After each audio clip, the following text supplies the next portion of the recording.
আসসালামু আলাইকুম এভরিওয়ান, আশা করি সবাই ভালো আছেন। আজকে আমি দেখাবো হোয়াটসঅ্যাপের ভিতরে কিভাবে আপনারা লক করবেন। তো আমি যদি হোয়াটসঅ্যাপ অ্যাপসের ভিতরে ঢুকি, দেখতে পাচ্ছেন বন্ধুরা, এখানে ফিঙ্গারপ্রিন্ট লক চাচ্ছে। এটা আপনাদের মোবাইলেও করতে পারেন। তো এটা করার জন্য আমি প্রথমে 3 ডট মেনুতে চলে যাব। এখান থেকে সেটিংসে চলে যাব। সেটিংস থেকে 5DC থেকে একটু নিচের দিকে আসবো। এই যে অ্যাপ লগে এখানে ক্লিক করব। তারপরে এটা বন্ধ করা আছে। এই যে আপনাদের এখানে এরকম থাকবে, এটা চালু করে দিবেন। এখানে ফিঙ্গারপ্রিন্ট কনফার্মস হবে, আপনারা ফিঙ্গার দিয়ে দিবেন।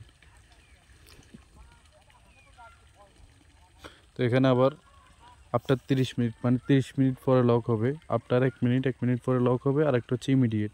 তো আমার সাথে সাথে দরকার, ওই কারণে ইমিডিয়েট দিয়ে দিচ্ছি। আপনারা চাইলে 1 মিনিট পরেও দিতে পারেন। তো দেখেন আমার এখানে লক হয়ে গেছে। আমি যদি আবার ঢুকি, দেখতে পাচ্ছেন ইমিডিয়েটলি এখানে লক হয়ে গেছে।